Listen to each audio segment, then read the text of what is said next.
लोग अपने आसपास गंदगी रखते हैं और स्वच्छता से परहेज करते हैं, उनके घर में माता लक्ष्मी कभी नहीं ठहरती। ऐसी जगह लक्ष्मी जी का वास होता ही नहीं जहां गंदगी हो। अगर माँ लक्ष्मी जी को प्रसन्न रखना चाहते हैं तो सिर्फ अपने घर की ही नहीं बल्कि अपने शरीर, अपने दांतों और वस्त्रों की स्वच्छता का भी ख्याल रखें। दोस्तों, आचार्य चाणक्य इस नीति सूत्र में यह भी कहते हैं कि जो लोग जरूरत से ज्यादा भोजन करते हैं वह भी कभी धनवान नहीं हो सकते। ऐसे लोगों के साथ सेहत से जुड़ी समस्याएं होने लगती है। इन समस्याओं को ठीक करने के लिए ही उनका काफी पैसा बर्बाद हो जाता है और जिन जिन अन्य कामों में वह उन पैसों का उपयोग कर सकते हैं उनसे वह वंचित रह जाते हैं और अन्य सुविधाएं नहीं पा सकते हैं। ऐसे लोग चाहकर भी धन नहीं बचा सकते हैं। दोस्तों, आचार्य चाणक्य यह भी कहते हैं कि जो लोग कड़वे वचन बोलते हैं उनके पास अच्छे अवसर आने के बावजूद भी कभी टिक नहीं पाते। कड़वे वचन बोलने से ऐसे लोग दूसरों के मन को ठेस पहुंचाते हैं और दूसरे इनसे हमेशा दुखी रहते हैं। इसी कारण अगर उनके पास कभी कोई अच्छा अवसर आ भी जाता है तो यह लोग उसकी कदर नहीं कर सकते। ऐसे लोगों के पास अगर लक्ष्मी जी आ भी जाए तो ज्यादा समय तक रुक नहीं पाती है। दोस्तों, इस नीति सूत्र के मुताबिक जो लोग सुबह देर तक सोते हैं और शाम को सूर्यास्त के समय सोते हैं उनसे माता लक्ष्मी सदैव नाराज रहती है। ऐसे लोग आलस से भरे हुए होते हैं और माता को आलस से भरे हुए लोग पसंद नहीं है। यह सिर्फ बड़े बड़े सपने देख सकते हैं लेकिन उन सपनों को पूरा करने के लिए कुछ नहीं करते। यही कारण है ऐसे लोगों पर माँ लक्ष्मी कभी अपनी कृपा नहीं करती है।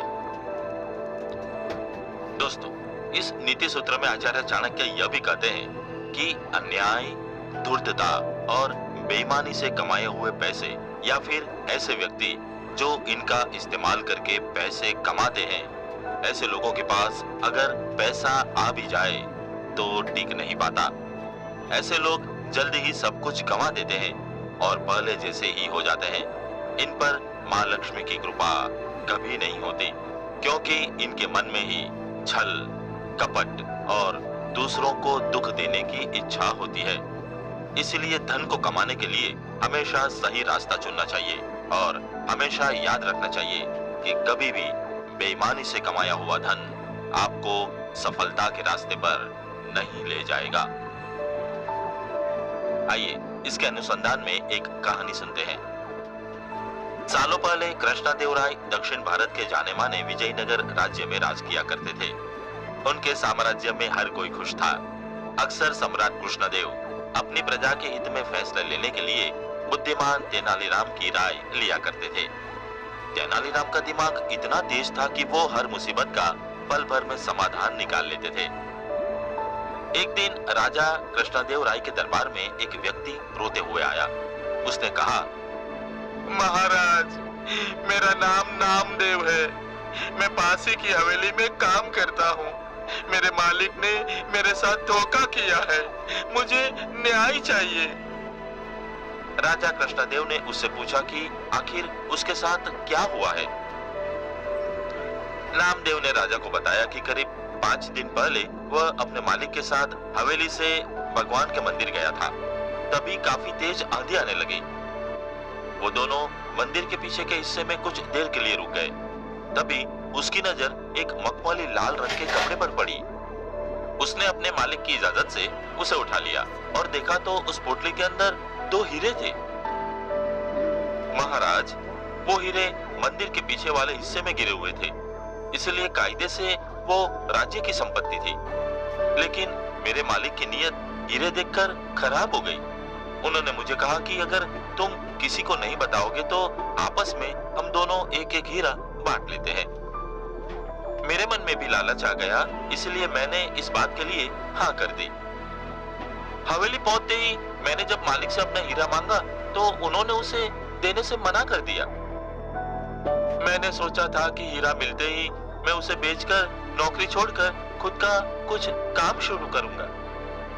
महाराज, मैंने मालिक से 2 दिन तक विनती की, लेकिन उन्होंने मुझे हीरे देने से मना कर दिया। अब आप ही मेरे साथ न्याय करें। नामदेव की बात सुनते ही सम्राट ने तुरंत अपने सैनिकों को भेजकर मालिक को दरबार में बुलाया। उसके आते ही महाराज कृष्णदेव ने हीरे के बारे में उससे पूछा तो उसने बताया कि उसका नौकर झूठ बोल रहा है। उसने ये भी कहा कि हाँ, ये सच है, उस दिन हमें मंदिर के पीछे के हिस्से में हीरे मिले थे। मैंने वो हीरे उसे राजकोष तक पहुंचाने के लिए कहा था। फिर 2 दिन बाद जब मैंने उससे हीरे जमा करने की रसीद मांगी तो यह घबरा गया और सीधे मेरे घर से निकलकर आपके पास आ गया। तब से यह सारी झूठी कहानी वो आपको सुना रहा है। तभी महाराज ने नामदेव के मालिक से पूछा कि क्या आपने इसे हीरे किसी के सामने दिए थे? नामदेव के मालिक ने कहा, हाँ महाराज, मैंने अपने तीनों नौकरों के सामने इसे हीरे की पोटली दी थी। यह जानते ही राजा कृष्णदेव ने उन तीनों को बुलवाया। नौकरों ने नामदेव के खिलाफ गवाही देते हुए कहा कि उनके मालिक ने नामदेव को हीरे उनके सामने ही दिए थे। यह सुनकर राजा कृष्णदेव अपने मंत्रियों से सलाह मशवरा करने लगे। सबसे पहले राजा ने कहा कि उसे नामदेव सच्चा लगता है। उनके अन्य मंत्रियों ने कहा कि महाराज, हमें उन गवाहों को नजरअंदाज नहीं करना चाहिए। फिर राजा कृष्णदेव ने तेनालीराम की तरफ देखते हुए इशारों में पूछा कि उनका क्या कहना है। मुस्कुराते हुए तेनालीराम ने कहा कि मैं अभी सच और झूठ का पता लगा लेता हूँ, बस आप लोग कुछ देर के लिए पर्दे के पीछे बैठ जाएं। राजा ने तेनालीराम की बात सुनते ही ठीक वैसा ही किया। दूसरे मंत्री भी राजा को देखते हुए पर्दे के पीछे बैठ गए। अब तेनालीराम ने पहले गवाह को बुलाया और हीरे के बारे में पूछा।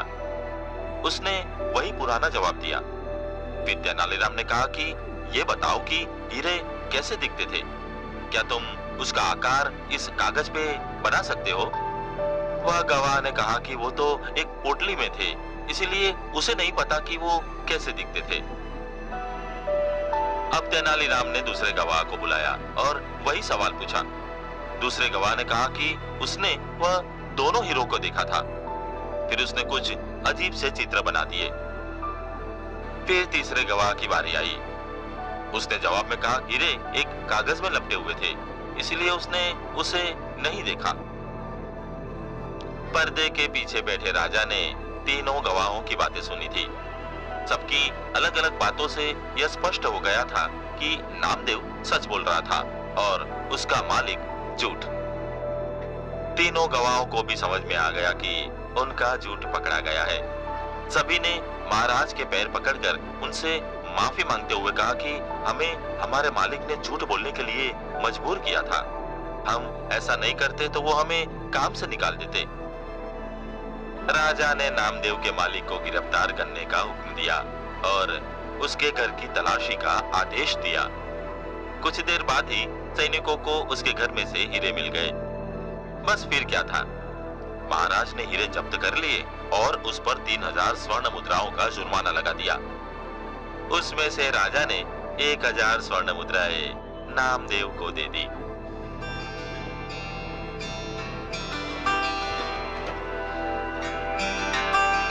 दोस्तों, आज के एपिसोड में बस इतना ही। स्पॉटिफाई पर चाणक्य नीति को